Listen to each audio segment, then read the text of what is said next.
NASA registra momento exato de erupção na superfície do Sol. Fenômeno pode afetar as comunicações na Terra. Meteorito cai na Rússia e fere centenas de pessoas com cacos de vidro. Pesquisa revela como envelhecemos. A ciência produz novos conhecimentos todos os dias. Como a pesquisa científica se transforma em informação que possa ser entendida por qualquer pessoa? Como é que a gente transforma as palavras da ciência em palavras da linguagem comum? Isto é, como é que se torna acessível aquilo que a ciência, na verdade, produz de forma extremamente codificada numa informação suscetível de comunicação entre leigos. Para conseguir escrever sobre ciência, antes de mais nada, é preciso conhecer bem o assunto tratado.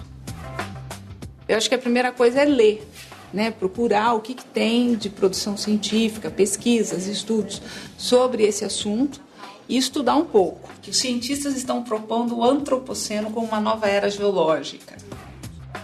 Por que é muito importante você estudar sobre o tema, você conhecer o tema? Porque é esse conhecimento que vai ajudar na hora de escrever. Então, a gente tem que saber do que está falando para poder colocar isso de uma maneira que seja acessível para as pessoas sem perder o sentido. Porque existem muitas sutilezas, às vezes, numa pesquisa, num estudo, que tem que ser respeitadas na hora que você escreve sobre ela. Se você não entende, o leitor não vai entender menos ainda. Então, você tem a obrigação de compreender o assunto para depois você sentar e escrever a matéria. Eu quero tentar mostrar para as pessoas que não é um bicho de sete cabeças, que a ciência do esporte ela é aplicada o tempo todo para atletas e para as pessoas comuns. Aqui eu coloquei alguns eletrodos na coxa do Lúcio que vão captar a atividade elétrica do músculo dele durante o exercício. O aparelho capta esses sinais e depois a gente transforma isso numa imagem que está mostrando nada mais para a gente do que a força muscular do Lúcio. E como o atleta vai usar esse gráfico depois para melhorar a performance? É muito bom quando você acaba se especializando numa área e aí você vai provando aos poucos para o grupo de pesquisadores que você entende o trabalho deles. É um trabalho de credibilidade que o jornalista vai criando com um grupo de pesquisadores. Quando você vai passar um conteúdo qualquer para uma outra pessoa, especificamente quando você vai falar de ciência para as pessoas, você não pode esperar que as pessoas entendam tudo que você está falando, porque isso é impossível.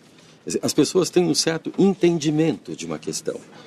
O mais importante numa situação dessa é que as pessoas sejam fisgadas por isso. Falar, puxa, que coisa bonita. Não, tem que partir de um ponto que as pessoas sintam proximidade, de algum cenário que seja familiar. O ponto de partida é fundamental para estabelecer o diálogo com o leitor. Partir de um conhecimento básico que todos dominam, de uma vivência do cotidiano, de um fato amplamente divulgado, como, por exemplo, a queda do meteorito na Rússia. Um dia, uma manhã dessas, as pessoas que estavam na Rússia foram surpreendidas por um objeto que entrou na atmosfera e iluminou de tal forma, não, que ficou mais claro que um dia ensolarado. E uma explosão, não? O que as pessoas querem saber é o seguinte: o que é isso? O que aconteceu?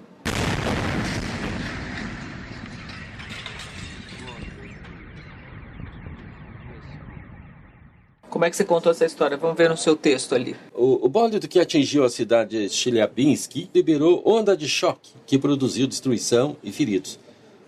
O céu se iluminou com a bola de fogo gerada pelo atrito com a atmosfera. Bom, isso aqui você tem um primeiro bloco de informação, né? O que é um bólido que caiu do céu? Você vai ter que explicar no parágrafo seguinte. Aí você começa, o meteorito que caiu nas proximidades. Isso. A pessoa infere que bólido e meteorito é a mesma coisa. Isso. As principais informações diziam que muitas pessoas foram feridas por estilhaço de vidro, que deve ter intrigado muita gente. Por que vidro? Porque a onda de choque provocada pela entrada do bólido na atmosfera se espalha como o efeito de uma bomba e destrói por deslocamento de ar janelas e vidraças. E o que feriu as pessoas foram esses estilhaços de janela. Então você já tornou a questão inteligível, mundana.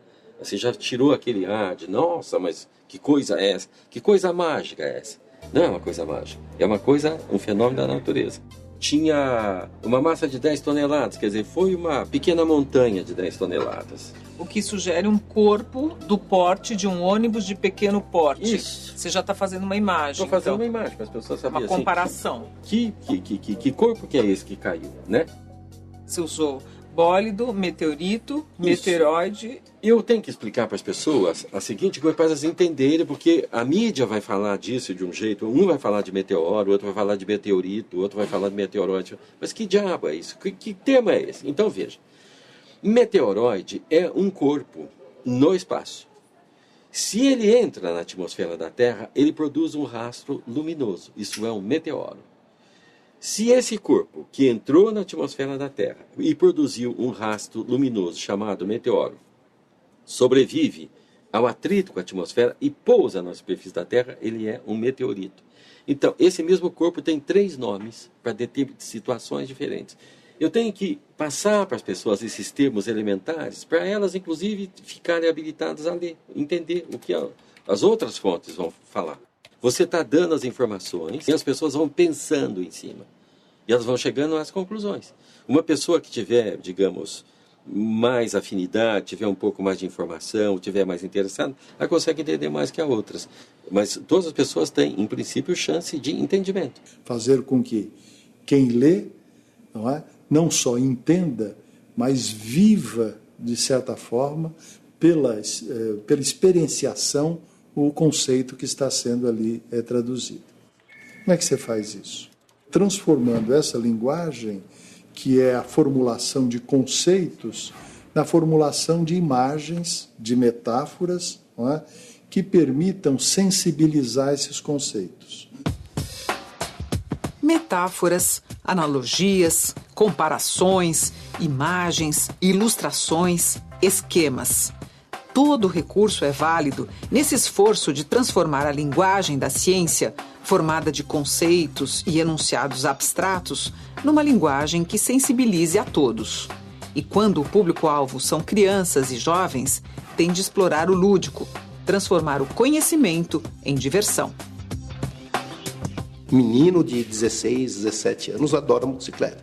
Então, na hora de falar de aceleração, eu coloquei aquilo que vem na moto. Na moto vem lá, acelera de tanto a tanto em tantos segundos. Por exemplo, a velocidade máxima permite que a moto atinge. Quer dizer, eu estou dando a aceleração sem dar a formulinha de aceleração para ele. É claro que depois disso eu vou ter que matematizar isso. De alguma forma eu não consegui fugir disso. Mas eu estou mostrando que tem um lado que dá para ele entender melhor aquilo, do que simplesmente colocar uma fórmula na lousa e falar aceleração por definição é isso. Nossos alunos, eles são leigos e a gente precisa, então, mostrar alguma coisa que está próxima ao perfil dele. E, se possível, que seja interessante para ele, que ele veja, que ele sinta prazer em aprender aquilo.